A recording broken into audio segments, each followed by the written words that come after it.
Bonjour à tous et à toutes. Très heureux de vous retrouver de nouveau ce soir. On est mardi soir, donc c'est un cours que normalement on donne, que je dois donner normalement à Saint-Mandé, à la synagogue de Saint-Mandé au centre Rachi. Et là, malheureusement, à cause du confinement, on est obligé de se retrouver à la maison et de pouvoir donner cours de la maison. Mais malgré tout, on a la chance de pouvoir avoir les réseaux sociaux et pouvoir communiquer grâce à ça et pouvoir vous transmettre la Torah. Et donc c'est un bonheur pour moi de partager ces moments avec vous. Alors, on va parler de la paracha de Shemot, mais avant d'introduire la paracha de Shemot, qui est la paracha qui démarre le Sefer de Shemot, le livre de Shemot, il faut d'abord retenir que ce que dit le Ramban Nachmanil, qui explique que, en fait, il y a d'abord eu le livre de Bereshit, qu'il appelle le Sefer HaYetzira, le livre de la création. En fait, c'est vrai qu'il s'agit de la création du monde, mais à travers ce livre, en fait, on va se rendre compte que c'est aussi la création d'un peuple qu'on va créer et qui va comment on va dire, qui va être déclaré être au peuple juif dans le livre de Shemot.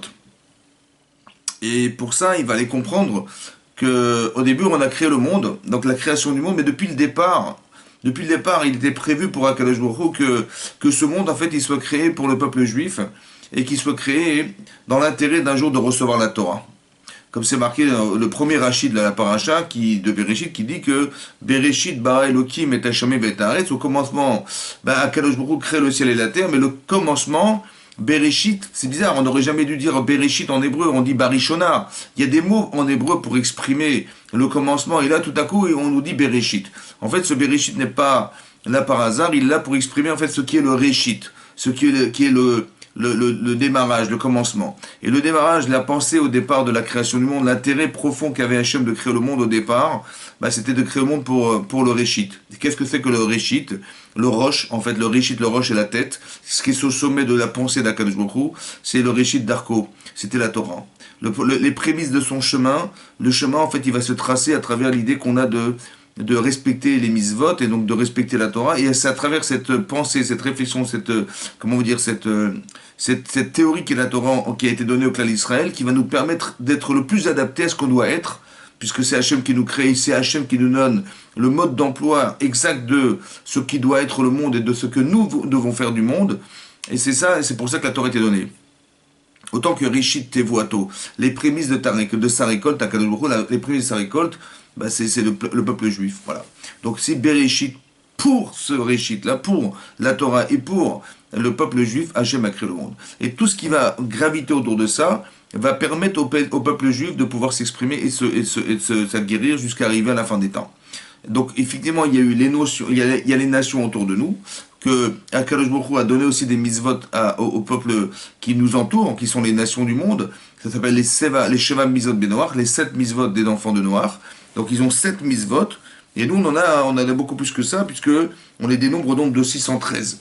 Donc c'est énorme. Mais quelque part, il faut comprendre que l'intérêt d'avoir créé le monde est dans cet objectif. Après qu'on ait créé le monde, donc il s'est passé des centaines, voire des milliers d'années, jusqu'à pratiquement 2000 ans, jusqu'à la naissance d'Abraham Avinu. On est déjà en 1948 de l'ère hébraïque, un petit peu comme le 1948 de l'indépendance de l'État d'Israël, mais là c'était dans le calendrier hébraïque. En 1948, donc presque 2000 ans après la création du monde, apparaît un homme qui s'appelle Abraham. Donc on a filtré l'histoire et on est arrivé sur Abraham Avinu. Et Abraham Avinu, avec tout ce qu'il a fait, tout ce qu'il est devenu, il a engendré un enfant avec toutes les épreuves qui étaient les siennes et la confiance qu'il a eue en Hachem après l'avoir découvert très très tôt dans sa vie. Il va engendrer un enfant qui s'appelle Yitzhak. Et cet enfant qui s'appelle Yitzhak va engendrer un enfant qui s'appelle Yaakov. Et la fin du Sefer Bereshit va parler de la fin de la vie de Yaakov Avinu. Voilà. En fait, qu'est-ce qui s'est passé? Hachem, il avait créé 3 pôles essentiels qui sont les pôles de l'existence du monde et de l'existence de l'homme, qui sont le chesed, le partage. Avraham Avinu, il a rapproché les gens à la Torah parce qu'il a partagé avec eux quelque chose qui était physique, c'est-à-dire qu'il il leur a donné à manger, il leur a donné à boire, à manger dans le désert. Il a carrément fait ce qu'on appelle du chesed. Il était tout le temps à la recherche de partager sa vie avec les autres et de leur apprendre par le partage qu'on est aussi capable de partager quelque chose de spirituel. Ça s'appelle l'union, ça s'appelle comment dire, la fusion, d'être fusionnel avec les gens et de leur permettre d'être proche d'Akadosh Baruch Hu de cette manière. Yitzhak, il était beaucoup plus spirituel dans le sens où le sacrifice d'Yitzhak, c'est un travail de ce qu'on appelle la crainte d'Hachem, c'est-à-dire l'introspection, la remise en cause, la compréhension de soi. Donc il ne vit pas à l'extérieur Yitzhak de soi, mais il vit à l'intérieur de lui-même. C'est ça le travail de Yitzhak, ce qu'on appelle la Yirat Shamaim, la crainte du ciel. Mais la crainte du ciel, ça doit se traduire comme un travail spécifique où je suis le plus émette dans ma faculté à pouvoir me débarrasser de tout ce qui m'empêche, tous les boulets, tout ce qui m'empêcherait de retenir ce rapport que j'ai avec Akadosh Baruch Hu et avec les autres. Voilà. Donc il y a un travail de réflexion sur soi-même, un travail d'élimination, d'épuration de soi, à l'intérieur de soi. Et le troisième patriarche, c'est Yaakov Avinu, et on dit à Yaakov Avinu, Titen emet le Yaakov, on a donné la vérité à Yaakov. La vérité, c'est la conjugaison, en fait c'est, si vous voulez, la ligne d'or entre la bonté et la capacité de faire teshuva et la capacité de se remettre en cause. En fait, si on est trop dur avec soi-même ou avec les autres, on fabrique des voyous. Si on est trop gentil avec soi-même et avec les autres, on fabrique des moutons. Alors il faut trouver le bon compromis entre les deux. C'est-à-dire qu'on est capable d'être vrai.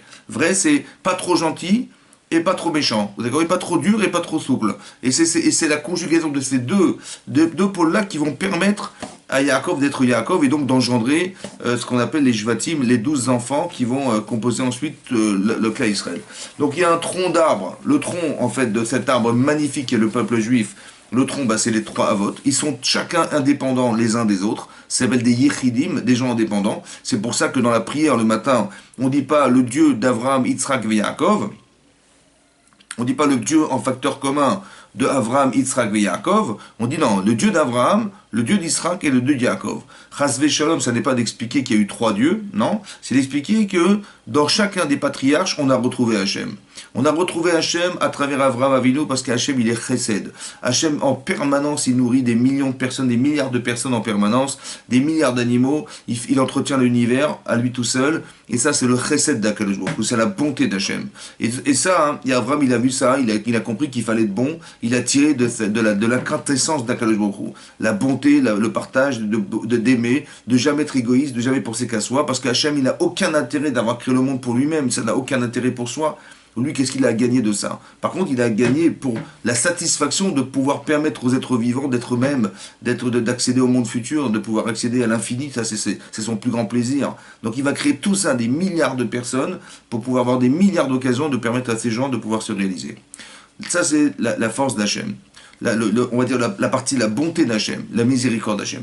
Il y a un autre facteur, un autre vecteur qui est la ira, la crainte. Ça veut dire qu'il est capable de se retenir. Des fois, on fait des erreurs, on fait des bêtises, en fait, on le trahit quelque part, ce qui est énorme. Et Hachem, il se retient parce que par amour pour nous, il se retient, parce que la priorité c'est nous, donc il est capable de se retenir, d'être miséricordieux, on va dire, d'avoir erech hapaim en hébreu, et donc il est miséricordieux, et donc c'est ce qui va nous permettre d'exister, c'est ce qu'on appelle la rachamim d'Hachem, la pitié d'Hachem, la miséricorde d'Hachem.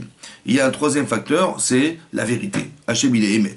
Chotamo émet, son sceau est émet, la vérité. Donc Hachem est vrai. C'est-à-dire qu'il n'y a pas de mensonge, il n'y a pas de tricherie, il ne supporte pas le vol, il ne supporte pas le mensonge, il ne supporte pas. Et bien c'est à travers qui on le voit, à travers Yaakov. Et toute sa vie, Yaakov Avinu, il a été confronté à des gens qui étaient des gens des gens mensongers. Lavan, c'est un tricheur, c'est un menteur, c'est un blasphémateur, c'est quelqu'un qui va à chaque fois en permanence qui va essayer de tromper Yaakov Avinu en permanence. Et ça, il va falloir rester émettre et rester soi-même dans toutes ces situations-là. Ça, c'est la faculté qui a réussi à devenir un Yaakov Avinu. Et après, Yaakov, qui est la finalité de Avraham et Yitzhak. Voilà, la finalité, c'est lui, c'est cet homme-là. En fait, c'est lui qui va conclure le Sefer Bereshit. C'est lui qui va finaliser ce livre. Et après, on va basculer sur un autre livre, qui est celui de la réalisation du peuple juif à travers 12 Shvatim. Donc on est parti, donc je vais vous lire la paracha, vous allez comprendre ce que ça veut dire.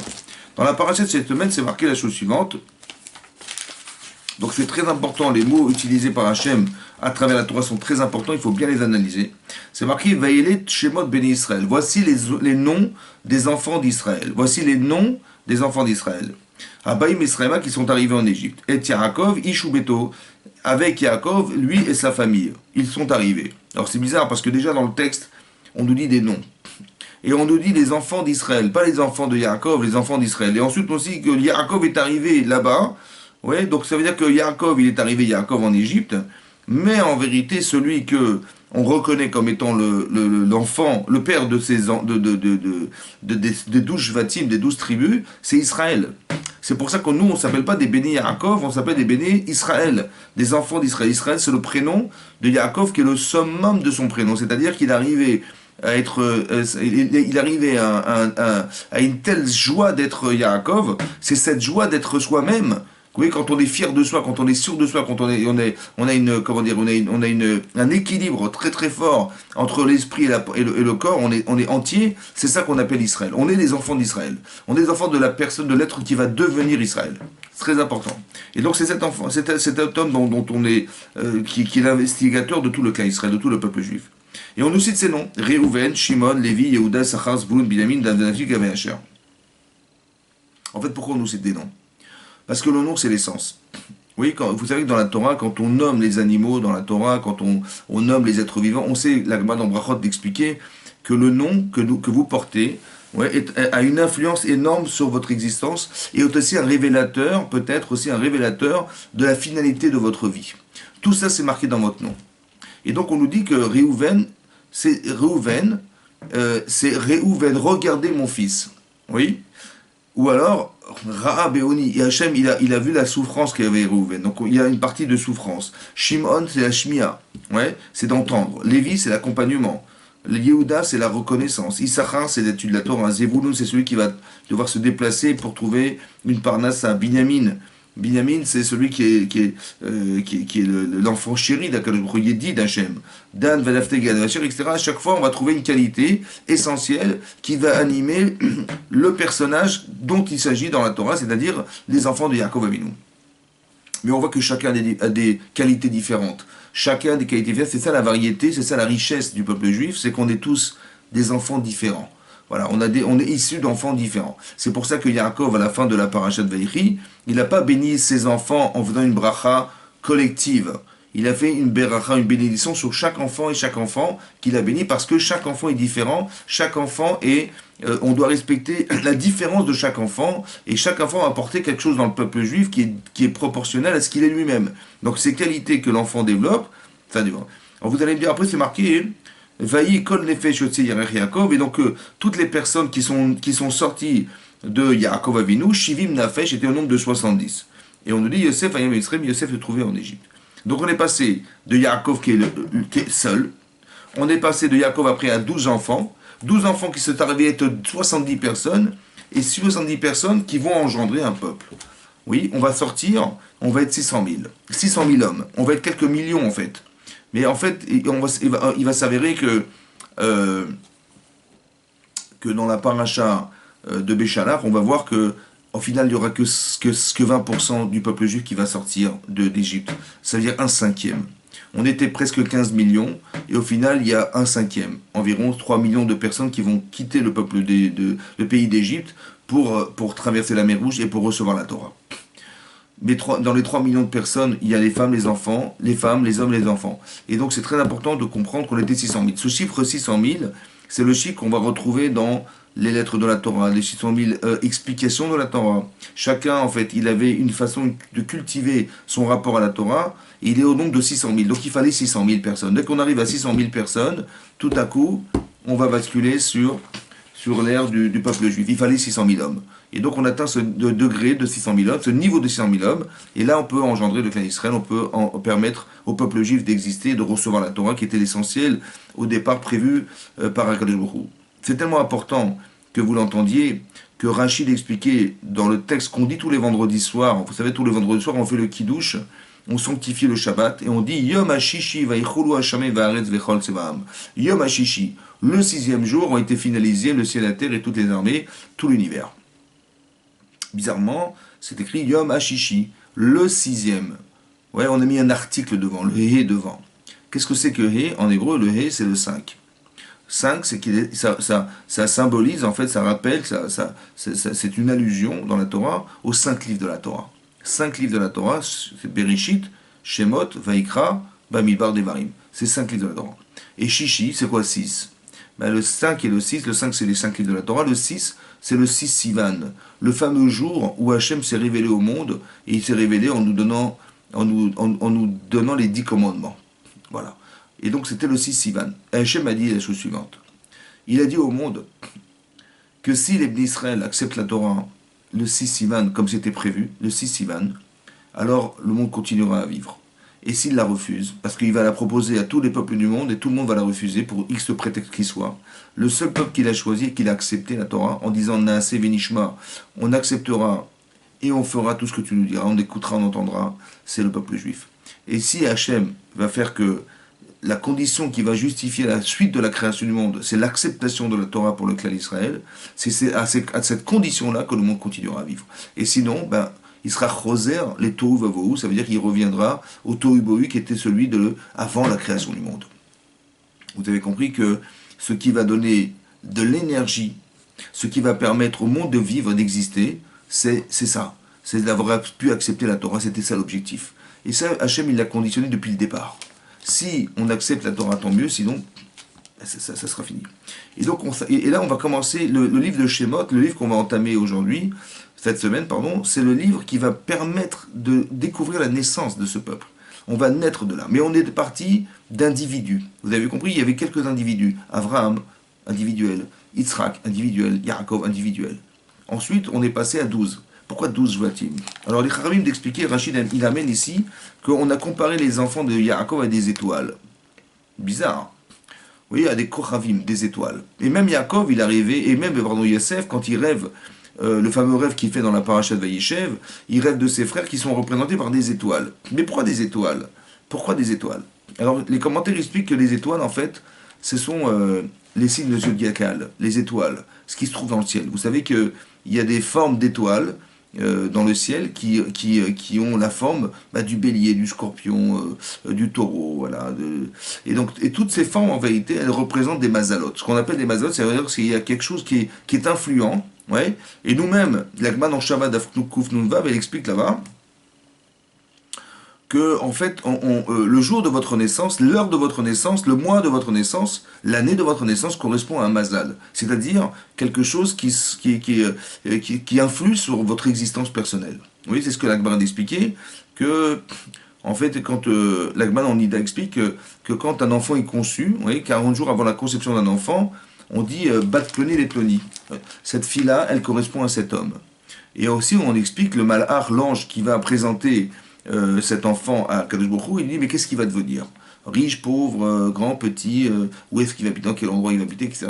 Et tout ça, c'est le mazal de l'homme. Voilà. Et ce mazal, c'est-à-dire que tout ce qui est les moyens, tout ce sont les moyens qu'on donne à l'homme pour pouvoir réaliser le but de sa vie, ces moyens-là, ils ont été pensés depuis la conception de l'être humain. Autant que l'objectif qu'on a donné à chacun d'entre nous d'atteindre dans sa vie.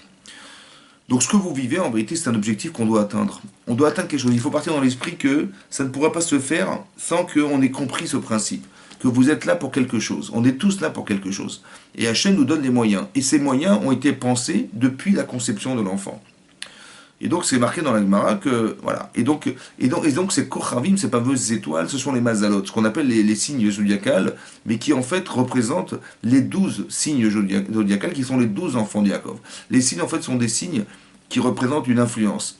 Et dans ces signes zodiacales, dans les fameuses étoiles dont on parle, en fait ce sont des étoiles qui sont représentées par des millions et des milliards d'étoiles. La Gemara dans Brachot de la Flamette Bête, elle dit là-bas que si vous faites le calcul, il y a exactement 10 milliards d'étoiles. 10 milliards de milliards. Et c'est vrai que ça a été vérifié par la NASA, et on est très proche de ce chiffre. Mais c'est marqué dans la Gemara. Mais tous les Chachamim de la Gemara, ils ont su ça. Il y a plus de 3000 ans. Comment c'est possible? Parce que la Torah, elle est min Hashamaim. C'est Hachem qui l'a donnée. C'est encore une fois la preuve que la Torah, elle vient d'Hachem. Vous comprenez comment ils ont pu savoir une chose pareille? C'est impossible. Comment ils ont pu savoir? Comme c'est marqué dans la Gemara dans Choulin, que des poissons qui ont des écailles ont forcément des nageoires. Des poissons qui ont des nageoires n'ont pas forcément des écailles, mais tous les poissons qui ont des écailles ont forcément des nageoires, dit la Gemara. Mais comment c'est possible que d'où ils ont visité tous les océans de toute la planète pour dire une chose pareille, une règle? Il faudrait qu'ils aient plongé dans toutes les mers du monde entier pour vérifier que tous les poissons qui ont des écailles ont forcément des nageoires. Comment c'est possible? D'où ils ont su une chose pareille? En fait, ils l'ont su parce que c'est Hachem qui leur a dit dans la Torah. Et donc, comme c'est marqué dans la Torah, donc c'est comme la Torah vient d'Akadosh Baruch Hu, et c'est lui qui crée le monde, donc il sait exactement ce qu'il a créé, donc il n'y a pas de souci. Encore une fois, ce sont des preuves de la véracité de la Torah. Ça, vous trouverez nulle part ailleurs, indépendamment de tous les codes qu'on a pu faire, qu'on a pu découvrir à travers les codes des vérités qu'on a vues dans la vie, dans toutes les époques de l'histoire du monde. On a retrouvé, grâce aux codes de la Torah, des codes, c'est-à-dire des espaces de lettres. On a composé des mots et on a vu que ça correspondait à plein de choses qui s'étaient passées dans l'histoire. Et comme par hasard, ça tombe exactement dans un petit carré de lettres dans lequel tout est marqué. Vous avez compris? Ok. Mais tout ça pour vous dire quoi? Pour vous dire que c'était ça l'objectif, c'était d'atteindre la Torah. Et donc il y avait ces 12 Shvatim qui correspondent aux 12 comment dire, signes zodiacales qui représentent les étoiles. Et ces étoiles, en fait, chaque signe, il représente des millions d'étoiles qui en fait tournent autour de ça et qui sont influents sur le temps. Comme ça, la Gemara dans Rosh Hashanah explique aussi qu'il y a 12 Shvatim, donc il y a 12 signes zodiacales, et comme la Terre tourne sur elle-même pendant 24 heures, ça veut dire que chaque signe, il a une influence sur la Terre de 2 heures. Pendant 2 heures, on est sous le signe de Bélier. Sous 2 heures, on est sous le signe de... etc. Donc, mais ça a oui une influence positive en termes de valeurs qui sont représentées par les enfants de Yaakov Avinu.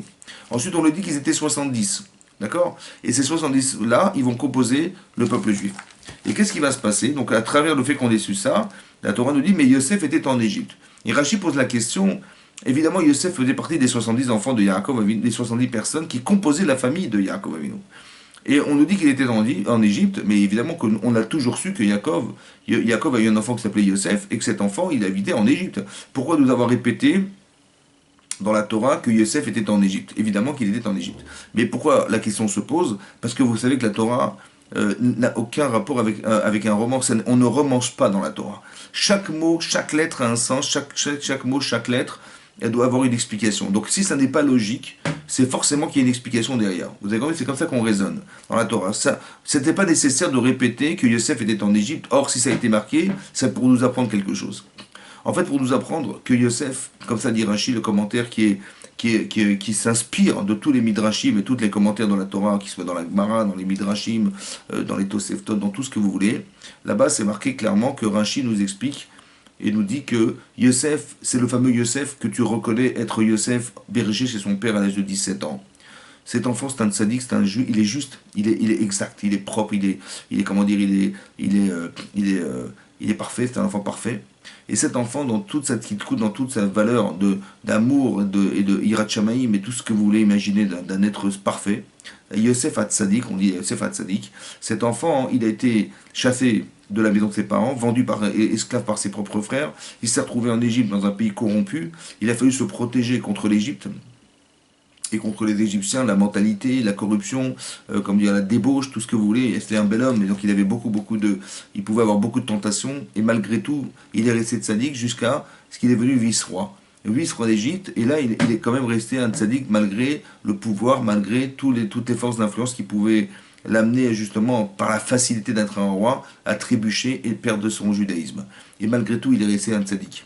Ça veut dire qu'il a gardé ses valeurs. Omed Betzit Kato, il s'est tenu dans son aspect de tzaddik qu'il était et qu'il est resté. Alors évidemment, il faut pas imaginer que l'enfant de 17 ans et l'adulte de 30 ans, parce que Yosef, il sort de prison, il a 30 ans.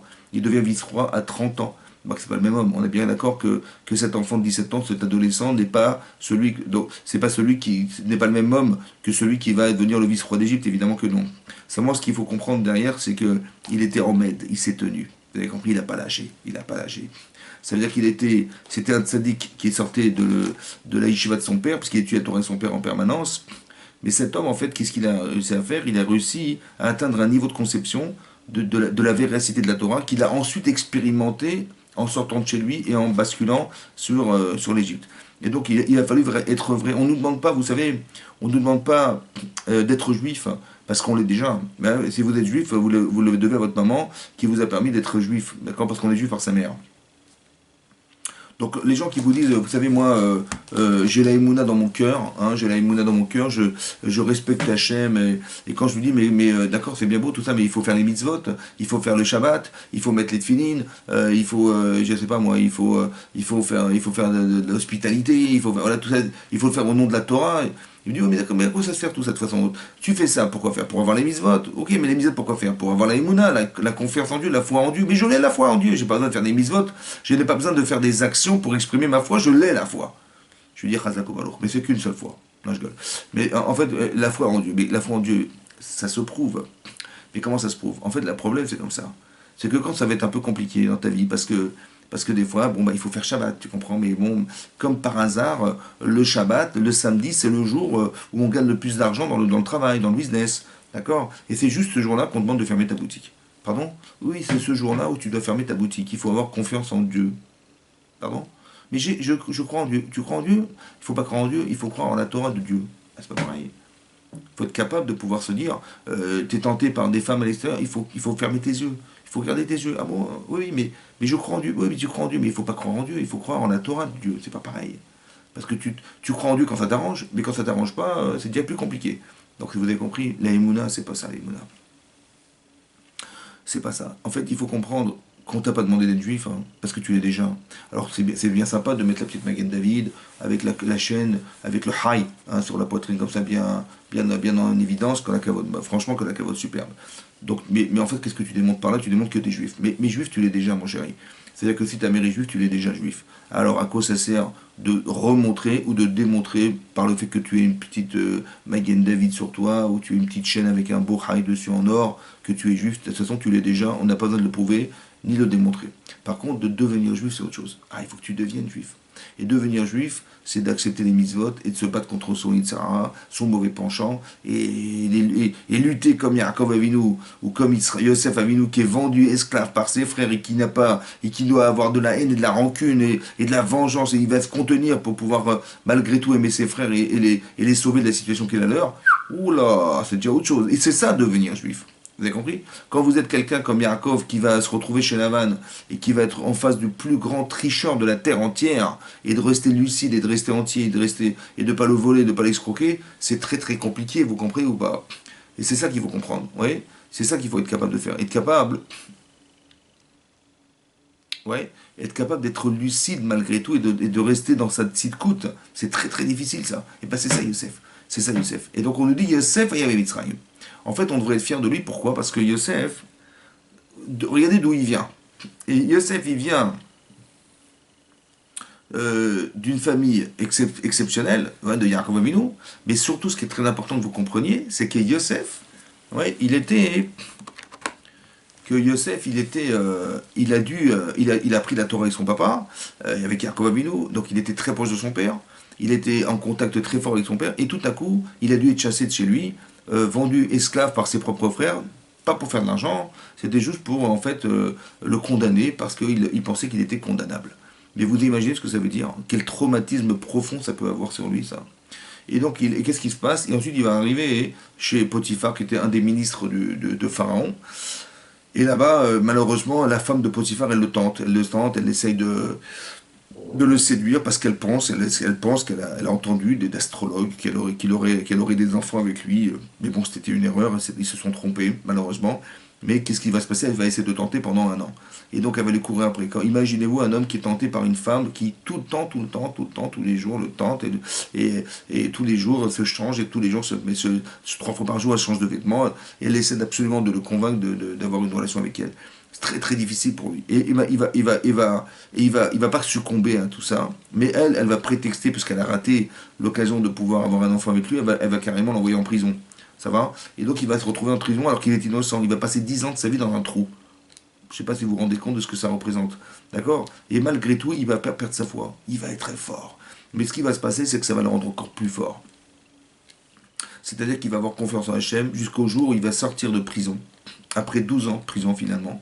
Après 12 ans de prison, il va sortir de prison. Et là, il a la chance d'être face à Pharaon. Et il a la chance d'être un grand psychanalyste, quelqu'un qui va pouvoir interpréter le rêve de Pharaon. Et là, il va avoir l'humilité de dire, vous savez, avant qu'on démarre l'interprétation de vos rêves, avant que je vous écoute, il faut savoir que c'est pas moi qui vais vous répondre, c'est Hachem qui va vous répondre et qui va vous faire le shalom, c'est-à-dire qui va vous soulager de du traumatisme, du cauchemar que vous avez pu faire, et c'est lui qui va vous répondre, c'est pas moi. Vous avez compris ça? Ça veut dire que Yosef, en fait, il est que l'ombre d'Hachem, avec toute l'intelligence. 70 langues qu'il parle, 70 langues, toute l'intelligence. Il a tout pour lui, quoi. Et il n'a pas été se vendre devant Paro, il a été dire à Paro, Bil Adai, vous savez, c'est pas moi, hein, c'est Hachem. C'est pas moi qui vais vous interpréter votre rêve, c'est Hachem. Et donc, d'avoir cette force-là, d'avoir cette fierté d'être juif, il va dire, moi je suis un ivri. Il va s'affirmer devant Paro. Il va dire, moi je suis un ivri, je suis un hébreu. Et il va dire que c'est Hachem qui va interpréter. Et quand il va voir Paro qu'en fait l'interprétation correspond exactement à ce qu'il avait rêvé, ça lui parle. Et il va se rendre compte de la capacité intellectuelle qu'il a, qui est un grand économiste, un grand stratège. Il va dire, mais c'est toi que je veux, c'est toi que j'ai besoin. Quelqu'un qui a Ruach Elohim, qui a le souffle divin en lui. Il a réussi à faire dire à un idolâtre, Ruach Elohim, le souffle d'Hachem. Il a dit, mais c'est Elohim qui va vous répondre. Et il va dire, Ruach Elohim, bo. Tu es Nachon Vechacham, tu es quelqu'un d'intelligent, de brillant. Mais cette intelligence, elle vient d'Akadosh Baruch Hu, vous avez compris, c'est extraordinaire. Mais ce que je veux vous dire par là, c'est que on devrait être fier d'être comme Yosef. On devrait être fier d'être comme lui. On devrait être fier de représenter ce judaïsme-là qui est la capacité de pouvoir avoir l'humilité devant, alors qu'on a tout à vendre, vous comprenez, mais on est des hommes de pouvoir sans être à l'ombre du pouvoir. C'est-à-dire qu'on a des capacités qu'on utilise en vérité pour faire du bien autour de soi, mais sans se vanter ni d'être effronté devant les autres en disant on est les meilleurs, on est les plus forts, on est les plus grands. Non, non, on a l'humilité de savoir qu'on est des missionnaires. Quelque part, Hachem, il avait besoin que dans le monde, je ne sais pas moi, voilà, il faut soigner les gens du virus. Bah, tout à coup, on se rend compte que celui qui a inventé le vaccin, c'est un juif, encore une fois, et les prix de Nobel, c'est des juifs, et les machins. Et on est très peu nombreux, mais on est partout à la fois, et les gens ne comprennent pas ce qui se passe, parce qu'on est très peu, et tout à coup, on est à la fois très grand. Et le problème, c'est que si on se vante de ce que nous sommes, en fait, on a tout perdu. Et c'est ça qui peut créer la différence et qui peut créer la jalousie et la haine autour de nous. Il faut surtout faire très attention d'être entier, mais d'être dans l'humilité, qui est le nôtre, c'est-à-dire que finalement, vous avez remarqué que le mont Sinaï, dans lequel on a reçu la Torah, bah, c'est la montagne la plus basse, la plus petite. C'est bizarre. La Gemara dans Tanit explique que la Torah est comparée à de l'eau. Pourquoi de l'eau? Bah parce que l'eau, elle monte pas, elle descend. Donc quand vous versez de l'eau par terre, elle va stagner, mais s'il y a une pente, elle va descendre. Mais elle va jamais monter sur une montagne. Pourquoi l'eau ne monte pas? Bah, c'est comme ça. Mais pourquoi la Torah est comparée à de l'eau? Bah, c'est simple. Parce que si tu es un homme de Torah, il faut que tu aies de l'humilité. Et plus tu es humble, plus tu es simple, plus tu es entre guillemets transparent, et plus la Torah elle rentre en toi. C'est la raison pour laquelle la Torah a été transmise par Moshe Rabbeinu. Anav Mikol Adam al Pene Adama, l'homme le plus humble de tous les hommes. Pourquoi l'humilité? Parce que l'humilité, c'est la capacité de recul. L'humilité, c'est l'objectivité. Vous avez compris? Si Hachem il va parler à Moshe Rabbeinu, il lui transmet la Torah et que Moshe il change un iota de la Torah, ouais, et c'est fini, c'est plus la Torah. Donc ça veut dire qu'il faut qu'il ait une humilité énorme pour pouvoir se confondre et se marier avec le texte ou avec l'écoute d'Hachem pour pouvoir être capable de transmettre la véracité de la Torah, autant dans le texte, dans les mots, autant dans le contexte et dans l'explication de la Torah, parce qu'Hachem lui explique tout. Mais s'il déforme, c'est une catastrophe. Il va dire oui, je pense, ce je pense là, catastrophique, c'est dangereux. Donc il dit non, c'est pas moi. Bien que j'ai compris, mais c'est pas moi qui vais vous dire. C'est pas moi qui vais vous dire. Je souhaite bonne soirée aussi. J'ai pas compris. Ok. Et donc c'est ça qui se passe. Les gens m'envoient des messages, mais j'ai pas bien compris. Et donc c'est ça. Et donc il faut bien assimiler le principe que on a besoin de gens. Et c'était ça Yosef. Et ensuite c'est marqué dans le texte justement. Après la suite de ça, c'est marqué Vayakom Melech Hadash. Tout à coup apparaît un nouveau roi. Al Mitzraïm, Asher Yosef, qui ne connaissait pas Yosef. Pourquoi ce détail? Melech Hadash. Tout à coup, on va basculer sur une nouvelle ère, un nouveau roi. Alors, il faut savoir que ici, Rachid amène une discussion de savoir est-ce que c'est effectivement un nouveau roi qui ne connaissait pas Yosef, ou bien c'est le même en fait, mais qui faisait exprès de ne pas le connaître. Pourquoi c'était ça? Parce que c'est marqué dans le Midrash Rabbah que, en fait, on va se rendre compte que les enfants d'Israël, ils commencent à se multiplier. et ils se multiplient. Vaishretsu, Vayarbu, Vayasmod, ils deviennent de plus en plus nombreux. On ne voit que sur la terre d'Égypte, et ça faisait peur. Et donc les ministres, les gens qui accompagnaient Pharaon, bah, ils sont très intrigués par ce qui se passe, parce qu'on a l'impression que l'identité égyptienne disparaît. On voit de plus en plus de juifs sur la terre, sur le peuple, sur le pays d'Égypte. Ils ont été voir Pharaon, ils lui ont dit, mais écoutez, ça commence à... Les juifs se multiplient, ça peut être dangereux pour nous, pour notre sécurité, comment vous dire, pour l'identité. On a une identité égyptienne et il ne faut pas qu'elle disparaisse. Et donc ils avaient peur. Et Pharaon, il leur a dit, mais vous n'avez pas honte? Vous n'avez pas honte? Mais tout ce que nous avons aujourd'hui, c'est grâce à qui? Mais la richesse que nous avons, c'est grâce à qui? Tout le pouvoir que nous avons dans le monde, l'aura que nous avons dans le monde, c'est grâce à qui? Bah, c'est grâce à Yosef qui, pendant toutes ces années de famine et toutes les années d'abondance, il a eu l'intelligence de rassembler toutes les récoltes pendant 7 ans. Et pendant ces 2 années qui ont été des années de sécheresse, bah, il a permis de récupérer tout l'argent carrément de toute la région. Ouais, on est devenu la plus grande puissance mondiale de la région du Proche-Orient. C'était énorme. Et vous voulez faire quoi? Vous parlez des Hébreux, mais qu'est-ce que vous voulez? Et ils ont dit, oh là là, ça va pas du tout. Et donc, qu'est-ce qu'ils ont fait, dit le Midrash? Ils ont carrément déchu Pharaon, de sa royauté, ils l'ont mis dehors. Et pendant 3 mois, il était en dehors du royaume. Après 3 mois du royaume, il a dit, écoutez, c'est bon, j'ai compris. Et donc, il a été obligé, il s'est senti obligé d'oublier Joseph. Et c'est ce qui est marqué dans le texte, Lo Yada et Yosef, parce que si tu veux garder le pouvoir, c'est comme ça. Et donc, qu'est-ce qu'il a dû faire? Il a dû s'acharner pour essayer justement d'empêcher les enfants d'Israël de se multiplier, puisque c'est le reproche qu'on leur fait. Mais quand vous voyez le texte, c'est marrant parce que tout à coup on dérange. Vous avez compris? Ça veut dire que les juifs dérangent de 2 manières. Soit ils dérangent parce que en fait au fond du fond entre nous, ça reste entre nous, mais ça dérange parce qu'un jour Hachem il a choisi un peuple. Bon, il a choisi un peuple, pourquoi pas parce qu'il a tiré au sort. Hein. C'est parce que on descend d'Abraham, Israël, Yaakov, et que voilà, et cette véracité-là fait de nous des êtres spéciaux. Et c'est pour ça que on a pu atteindre ce niveau-là, qu'on a pu atteindre la Torah. Voilà, c'est ça. En fait, on est spécial, Mais cette spécificité, elle dérange. C'est pour ça qu'on peut voir de l'antisémitisme, parce que cette jalousie du peuple juif est inexplicable. Je sais pas qu'est-ce qu'on a de plus que les autres? On n'est pas très nombreux, on veut nous exterminer dans toutes les générations qui nous ont précédés, et jusqu'à aujourd'hui, il y a de l'antisémitisme. Alors, on a du mal à le comprendre. Est-ce qu'on est plus riche que les Américains? Je sais pas, je crois pas. Est-ce qu'on est plus intelligent que, je sais pas, les Japonais, les Chinois? Je sais pas. Donc le problème, c'est que ça n'est pas explicable. Et quand c'est pas explicable, c'est pas humain. Et quand c'est pas humain, c'est divin. Donc il faut comprendre pourquoi Hachem il fait une chose pareille.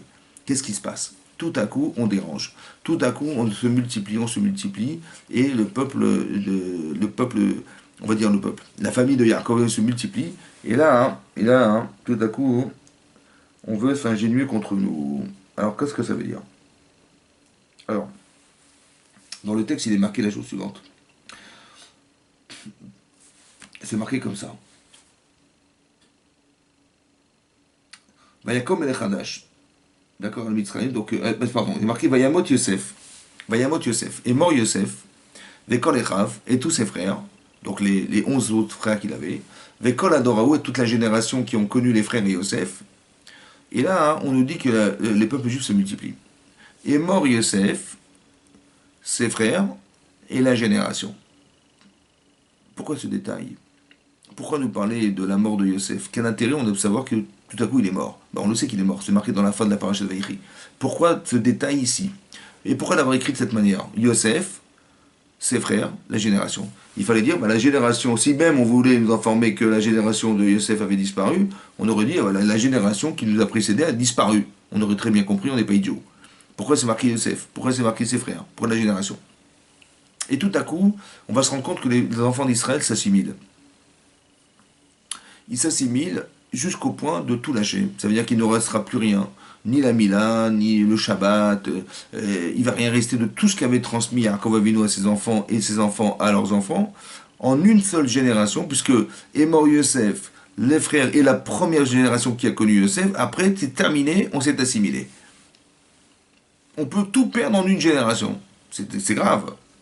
Qu'est-ce qu'il aurait resté? Il aurait resté le nom. Ils ont gardé leur prénom. Ils ont gardé le langage, ils parlaient l'hébreu, et ils ont gardé leur vestimentation. Ils se différencient de ces trois manières. Et c'est que grâce à ça qu'ils ne sont pas tombés dans l'assimilation.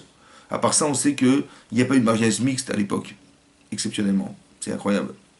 Maintenant, ce que je veux dire par là, c'est que il est mort Yosef.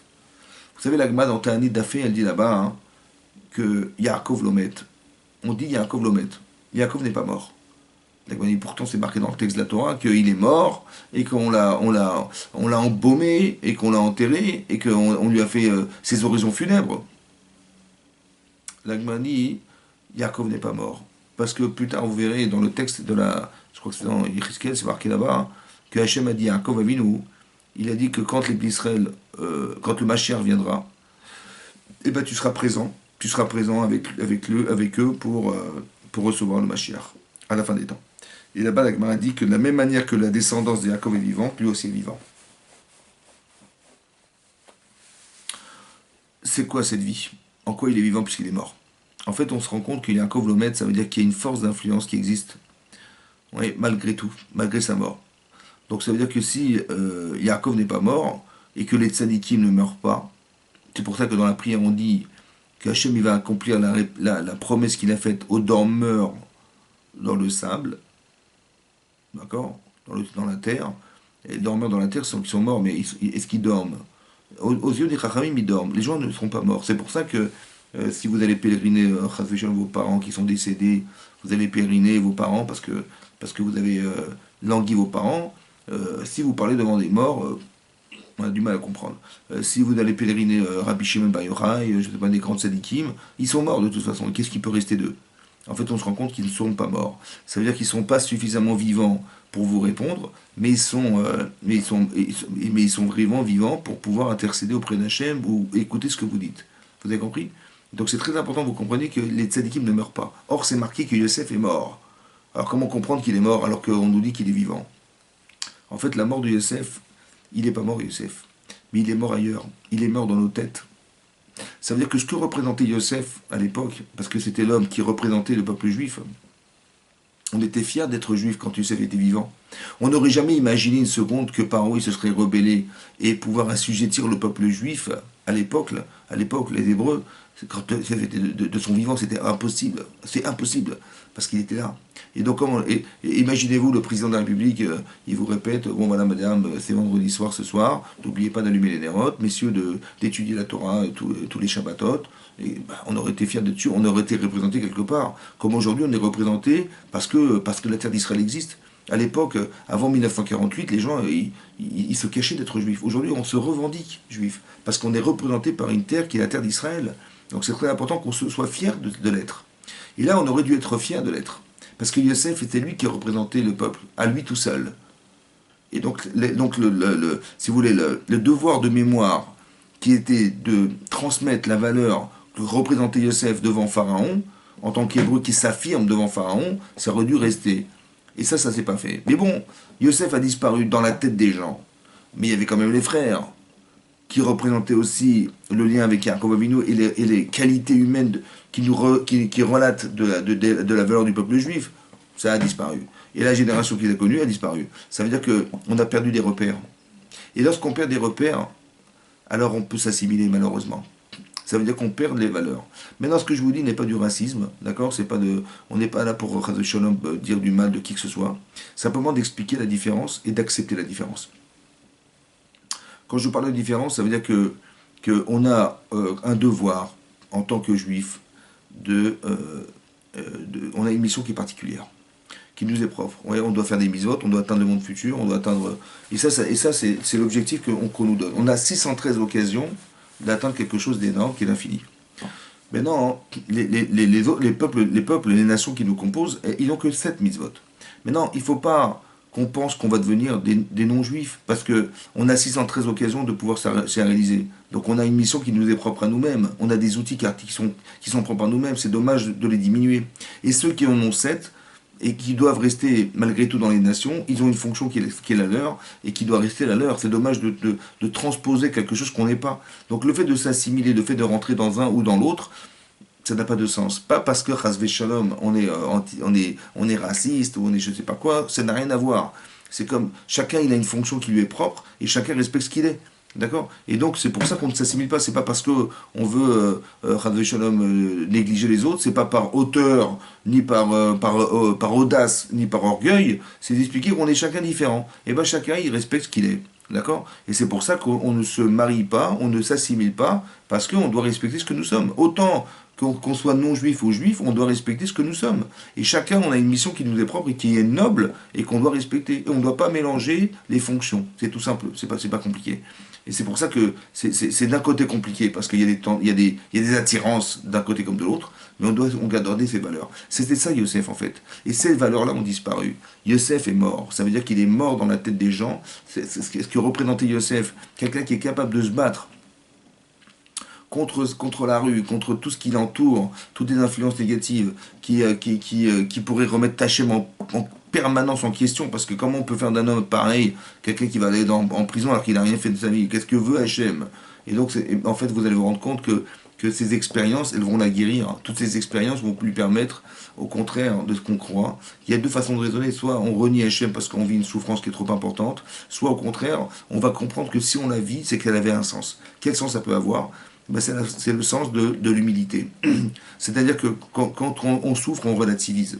Quand on souffre, on réfléchit. Quand on souffre, on efface quelque part ce qui peut faire de nous des jeux, suis quelque chose. Non, là, tu n'es pas grand-chose. Mais c'est quelque part, soit je le vis mal, comme quelque chose qui est destructeur psychologiquement, parce que je me dis, on m'a abandonné, ben c'est terminé, je renie la religion, je renie tout. Soit, en fait, je comprends qu'Hachem, il avait nécessairement besoin de me faire passer par ces étapes de ma vie pour arriver à ce que je dois atteindre.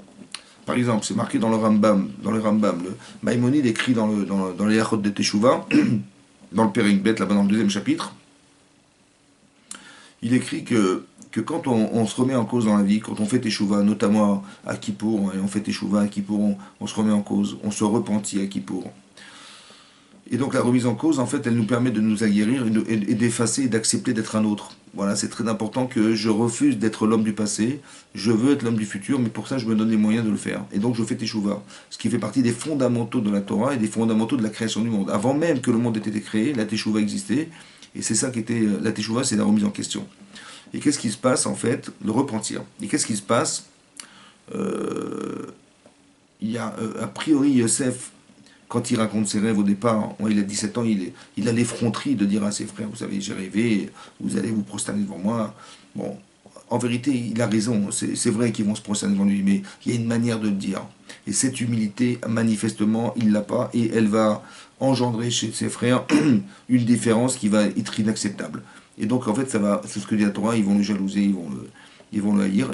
Mais cette haine, en vérité, c'est pas une haine qu'on imagine, mais quelque part, ça veut dire que l'ombre de cette haine-là, elle va déranger, elle va provoquer le désir de le condamner. Et qu'est-ce que fait Hachem? En fait, il va canaliser cette volonté d'être soi-même sans pour autant se vanter d'être quelqu'un. C'est pour ça qu'Hachem, il a décidé de le rendre esclave. Parce que quand on est un esclave, ben on fait de soi quelque chose sans se vanter d'être un esclave. Quand on passe par la prison, on n'a rien d'autre que soi-même. On est face à soi-même et Hachem, il n'y a rien d'autre. Et donc en fait, Hachem, il va cultiver ce rapport avec Yosef, et il va lui permettre d'être lui-même, c'est-à-dire de ne pas se confondre avec quelqu'un d'autre qui n'est pas lui. L'orgueilleux, il n'est pas lui-même. Il fait croire aux gens, il prétend qu'il est. Oui, mais on t'a pas donné du pouvoir pour écraser les autres, on t'a donné du pouvoir pour justement l'exercer pour les autres. Et donc, c'est ce que fait Hachem. Donc, il y a toujours deux perceptions. Soit on démoralise de ce qui nous arrive, soit on comprend que ces étapes que nous traversons ont une nécessité, celle de nous permettre d'être nous-mêmes. Ça va? Vous avez compris ça? C'est pour ça que le Rambam explique là-bas que quand quelqu'un fait Teshuvah, c'est bien qu'il aille en exil. Il s'exile, il déménage. Pourquoi il déménage? Parce que quand on fait Teshuvah, hein, on se remet en cause. Ouais. Mais ce qui nous manquait essentiellement, c'est ce que dit le Rambam. Il dit que la galoute, l'exil, Mechaperet Avon, elle expie nos fautes. La galoute, l'exil, expie les fautes. En quoi ça expie les fautes? Moi j'ai toujours cru, vous savez, que quand nous avons une galère, ouais, quand on est en exil, on galère, hein, c'est dur, hein, et on paye nos fautes. Voilà, comme ça on nous a toujours dit, t'as fait ça, tu vas payer mon vieux. Ouais, c'est ce que j'avais toujours cru, bon. Mais le Rambam il dit pas du tout ça, du tout, du tout, Razak. En fait il dit pas du tout ça. Qu'est-ce qu'il dit? Le Rambam il dit, la galoute, l'exil, ça expie les fautes, parce que ça nous rend humble. Ça nous rend anav, chafé le rouar. On atteint un niveau d'humilité. Pourquoi? Parce que quand on n'est pas chez soi, on dit taisez-vous, on n'est pas chez nous. Et en fait, ce comportement nous permet d'être humble. Et l'humilité, si ça vient expier la faute, c'est que la faute, c'est l'orgueil. Vous avez compris ça?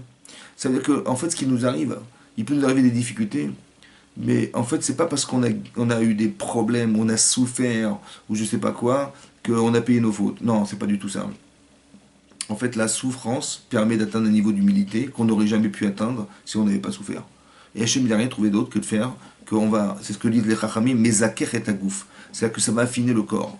C'est parce que le corps est celui qui est à l'origine, oui, de toutes les pulsions qu'on peut avoir. Donc pour avoir une maîtrise de soi, Hachem, il n'a pas trouvé d'autre moyen que d'amener une personne à cette forme de souffrance qui va affliger le corps et qui va lui permettre de le dompter quelque part. Et d'arriver à dompter ça, c'est d'arriver à dompter ses pulsions et sa pensée, et c'est ça qui va permettre de finaliser la teshuva.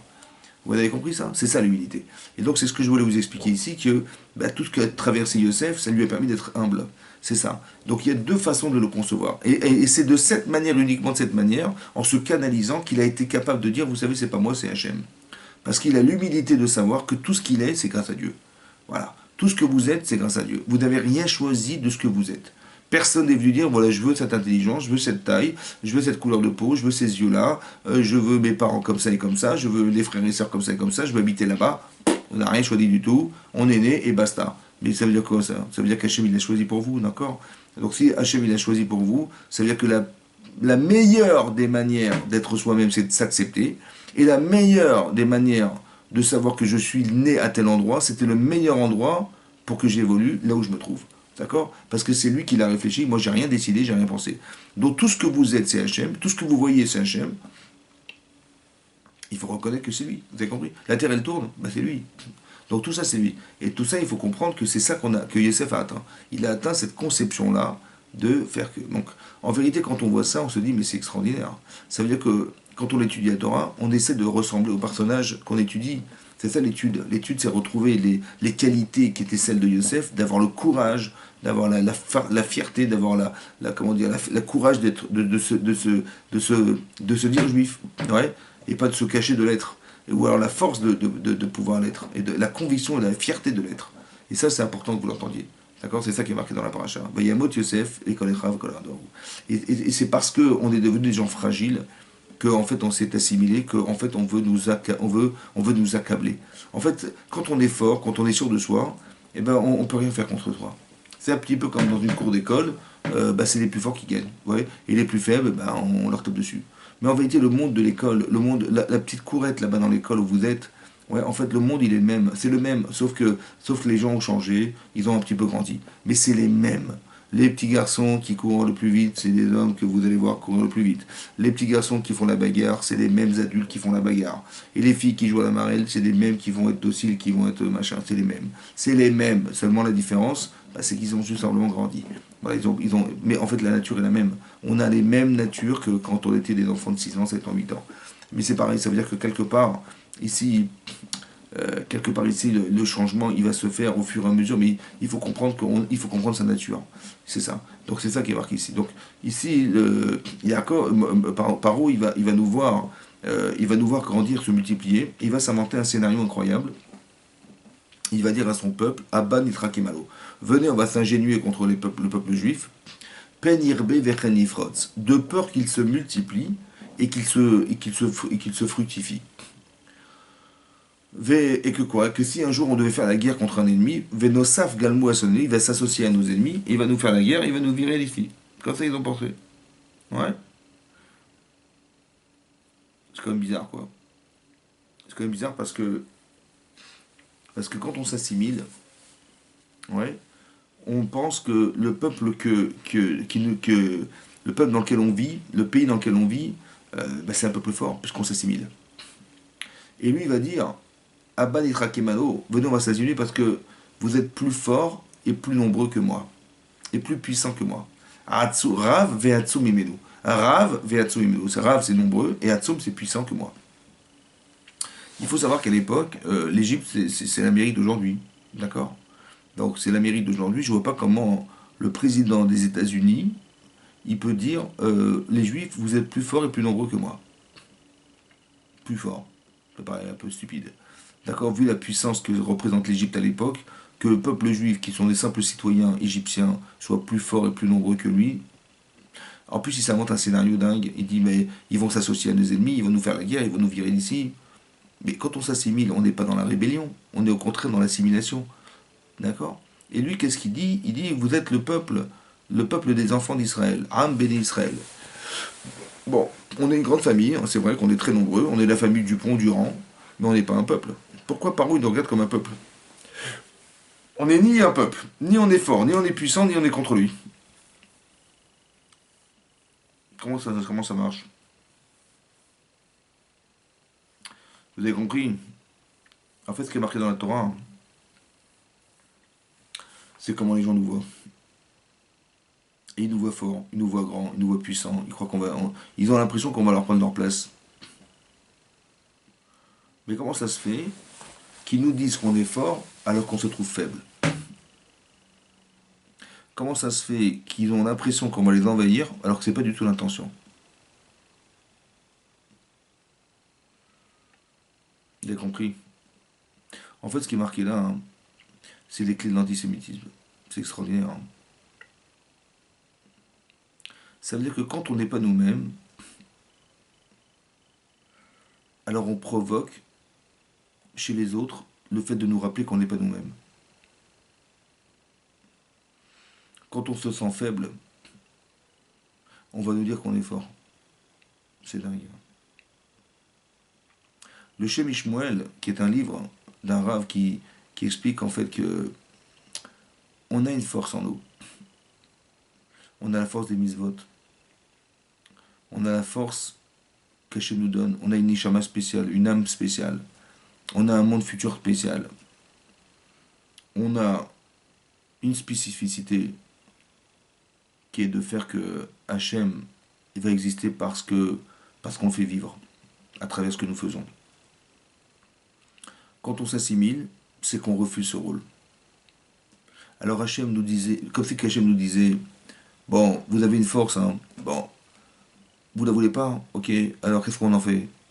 Ah mais tu l'as dans la Pharaon, nous, c'est lui qui est grand, nous on n'est rien, c'est vrai. Et lui qu'est-ce qu'il fait? Il dit mais c'est vous qui êtes fort, c'est vous qui êtes grand. Vous avez compris ce que ça veut dire? Comme si Hachem, à travers Paro, il va nous dire ce qu'on a raté d'être. C'est dommage que c'est vous qui êtes fort. Quand dans la rue on nous traite de sales juifs, peut-être ça veut dire qu'Hachem il nous a envoyé quelqu'un pour nous dire mais t'es pas un bon juif. Tu ne respectes pas ce que t'es. Et d'un autre côté, c'est aussi la seule manière qu'Hachem a trouvé d'éviter qu'on s'assimile. Vous avez compris? Ça veut dire qu'il faut trouver un rempart à l'assimilation. Or, si nous on s'assimile, on se perd. Parce que si on se marie avec des non-juifs, bah, nos enfants ne seront pas juifs. Et ça, il veut l'éviter, Hachem. Parce que il faut que le monde continue à vivre comme il devait être au départ. Ce qui va se passer, c'est qu'est-ce que vous voulez que fasse Hachem? Quand on veut devenir des non-juifs, qu'est-ce que veut Hachem? Il va dire, ceux que tu adules, c'est eux qui vont te rappeler que tu n'as rien à faire de chez eux. Au lieu de te dire, t'ouvrir les boîtes, dire, mais Baruch Haba, venez chez nous, va sûr, venez vous assimiler, vous avez eu raison, on est beaucoup plus nombreux que vous, et vous avez eu raison, vous êtes un petit nombre de gens, vous avez un petit pays, vous avez rien compris. Vous avez très très bien fait de vous assimiler. Et bien c'est exactement l'inverse qui se passe. C'est qu'on va être rejeté par des gens qu'on adule. Un peu comme Paro. Comme Paro, il nous a eu, Paro, parce qu'il a dit je vais faire des palais, je vais faire des villes, et je vais faire travailler. Il dit mais on est très fiers de travailler pour Pharaon, nous. Il a dit je vous donnerai des salaires. Très très importants. Et donc qu'est-ce qu'ont fait les Hébreux? Ils ont dit ok super, ils ont travaillé, mais de toute leur force. Ils ont tout donné, et en espérant qu'ils auraient des salaires. Bon. Qu'est-ce qu'a fait Paro? Il leur a dit écoutez, je suis fier de vous, Khatak Obalour, vous avez bien fait ce que vous devez faire. Je vous demande de travailler dorénavant avec autant d'intensité, mais sans salaire. Il les a fait travailler Farer. Après, il a créé des camps de travail, comme un peu ça s'est passé pendant la Shoah. Il a fait faire travailler les femmes à la place des hommes, les hommes à la place des femmes, il les a rendus malades. Et ça a duré beaucoup d'années. Ce que je veux dire par là, c'est qu'en fait, qu'est-ce que fait Akadosh Baruch Hu dans cette histoire? Ce qu'Hachem fait, en fait, c'est clair. C'est nous expliquer que quand on donne du pouvoir à quelqu'un qui ne devrait pas l'avoir, mais on lui donne nos forces. Alors il va les utiliser contre nous. Vous avez compris ça? Ça veut dire que quand on s'assimile, en fait, toute la puissance que nous avons, Hachem, il ne va pas la mettre de côté en disant, mais je vais attendre que les Blitzrei fassent Teshuvah. Quand ils auront fait Teshuvah, ils auront fait bien fait Teshuvah, alors je vais leur rendrai ce que j'ai mis de côté, en suspens. Non. En fait, c'est pas ça qui se passe. Hachem, il donne à celui à qui on donne le droit de l'avoir, le pouvoir qu'on nous a donné un jour. Et ce pouvoir-là, en fait, il va se retourner contre nous-mêmes. Les gens qu'on a adulés un jour, comme ça s'est passé pendant la Shoah, les Allemands, ils ont adulé Hitler, ils ont adulé la culture allemande. Et c'est ces gens-là qu'on a adulés qui nous sont mis dans les camps de concentration. Mais en vérité, c'est pas compréhensible. Ou alors même si on l'explique politiquement, historiquement, en fait, le fond du fond, c'est pas ça. C'est parce que Hachem, il a voulu nous rappeler que c'est lui qui est derrière tout ça. Et que, en fait, l'idée, c'est d'expliquer que, en fait, tu fais un choix dans ta vie. Soit tu suis Hachem, ton créateur, soit tu ne le suis pas. Mais sache que quand tu ne le suis pas, celui à qui tu vas donner du pouvoir, il va se retourner contre toi. Il va te rendre esclave. C'est extraordinaire. Hein. C'est tout le temps, tout le temps, tout le temps comme ça. Comme si on nous enlevait le choix, ouais, de pouvoir le faire. Et autant que le seul rempart qu'Hachem il a trouvé à ne pas s'assimiler, c'est que les gens avec qui on aurait voulu vivre, finalement, ils nous refusent. C'est dingue, c'est fantastique. C'est pour ça qu'il a dit le peuple juif, le peuple des enfants d'Israël. Il a dit le peuple, mais on n'est pas un peuple. Non, c'est ce qu'on aurait dû être. Vous avez compris? Ce que nous disent les autres, c'est un peu comme Hitler. Qu'est-ce qu'il a fait Hitler? C'est simple, tous les gens qui travaillaient le Shabbat, il leur dit, il leur mettait des pancartes devant leur magasin, vous n'ouvrez pas le samedi. Bizarrement. Les gens qui étaient mariés des non-juifs, ils avaient chacun une pancarte sur eux, on ne se marie pas avec des non-juifs. C'est incroyable, incroyable. C'est le même procédé, le même procédé. C'est-à-dire que Hachem, il envoie des messages à travers les gens qui nous agressent. C'est extraordinaire. Extraordinaire. Ça veut dire que c'est ça qu'il faut comprendre. C'est dommage qu'on ne soit pas dans la capacité à pouvoir comprendre ces messages-là et que ceux qui les entendent, qu'ils les entendent bien parce que c'est ça la vérité. Que c'est comme ça qu'on va pouvoir faire que on va éradiquer l'antisémitisme parce que il faut qu'on soit soi-même. Et souvent, ça se passe comme ça, malheureusement, c'est que quand on n'est pas soi-même, les gens le comprennent. Vous avez compris que voilà, on organise un pot de départ dans la boîte, ouais, et Jean-Christophe, il nous a tous invités. Bon, mais bon, comme on est religieux, vous comprenez, on mange cachère, donc alors on va prétexter qu'on est au régime. Hein. Ou bien, mais pourquoi tu manges jamais avec de la cantine? J'aime pas la cantine, j'aime pas manger à la cantine. Et le type il mange tout ça dans sa petite voiture, tous les jours ton sandwich, parce il faut surtout pas que ça se remarque, vous comprenez? Comment je vais m'expliquer comment? Le problème c'est qu'on n'étudie pas, alors on peut pas s'expliquer, on n'est pas fier d'être soi-même, mais affirme-toi, d'accord? Parce qu'ils sont pas idiots les gens, ils comprennent très bien que t'as pas voulu venir parce que tu t'es pris pour je sais pas quoi, d'accord? Et pourquoi tu manges pas avec nous? Parce que t'es juif et parce que tu veux te différencier. Mais c'est là que tu crées de la haine mon chéri. Alors que tu aurais dû dire, écoutez, je suis désolé, voilà, je mange cachère. Il n'y a pas de problème, on va organiser que tu puisses manger le pot de départ avec nous, mais cachère. Et moi, au moins, on s'affirme, vous comprenez? On n'a pas peur de s'affirmer. Et c'est parce qu'on se ment à soi-même ou on ment autour de soi que les gens, ils nous renient, ou ça les dérange, ou ils sont vexés, vous comprenez? Mais ils ont raison, ils ont raison. Donc, quelque part, c'est pas comme ça qu'on agit. Alors, d'un côté, il ne faut pas non plus devenir des non-juifs, évidemment, mais d'un autre côté, on devrait comprendre et s'expliquer. Comme Yosef, il a dit à Paro, je suis désolé, je suis un hébreu, et c'est pas moi qui veux vous expliquer votre rêve, et l'intelligence que nous avons, elle est au service des nations. Aussi, c'est vrai. Mais il faut pas se cacher d'être juif, ça c'est ridicule. Et c'est pour ça que ça dérange. Vous comprenez aussi. Donc on est juif et on s'assimile pas. Mais on garde ça qui part. On fait des prières tous les jours comme on doit faire des misotes, et on s'affirme. Et quand il faut faire Shabbat, on fait Shabbat. D'accord, on fait Shabbat correctement, et on dit à son patron, je suis désolé, je dois partir à 16h. Il va dire, mais pourquoi? Ben, c'est Shabbat, et je ne peux pas faire autrement. Et quand on s'affirme dans ce qu'on est, et qu'on travaille bien, on est honnête, on est entier avec les gens ils ne peuvent pas nous refuser. Mais c'est parce qu'on se cache, parce qu'on fait croire que non, et on trouve des prétextes, on est des menteurs, et les gens, ben, ils le sentent, hein, ça se sent tout de suite, ça. Et c'est dommage qu'on ne s'affirme pas. Yosef, Aya Bemitzraim. Yosef était en Égypte, il était entier, il était fidèle à ses valeurs. On doit être fidèle à nous-mêmes, on doit être fidèle à Hachem, on doit être fidèle à ses valeurs.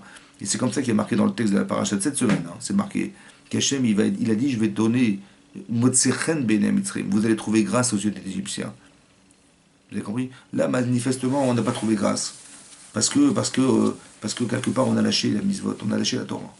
Donc on n'a pas trouvé grâce. Mais c'est des mécanismes qu'il faut décrypter pour y comprendre. Mais quand tout à coup on devient Mahamine, on a la Imuna, on a la confiance en Dieu, on a la foi, on a confiance en Dieu, on a confiance en ce que nous sommes, on est fiers de ce que nous sommes, et bien tout à coup ça change. Tout à coup les Égyptiens ils vont trouver grâce aux yeux, les Hébreux vont trouver grâce aux Égyptiens. Vous allez voir à la fin de la paracha à la fin de la paracha de Beau, et bien tout à coup on est aimé par des gens qui ne pouvaient pas nous voir. C'est incompréhensible. Mais c'est comme ça, d'accord? C'est pour ça que c'est très important qu'on respecte ce que nous sommes, ouais, et qu'on respecte chacun. C'est ça le message que je voulais vous donner ce soir. C'est on doit être fier de ce que nous sommes, on doit être fort dans ce que nous sommes. Vous êtes juif, vous avez été choisi par Akadosh Baruch Hu, vous faites partie des listes des millions de gens parmi des milliards qui ont été choisis.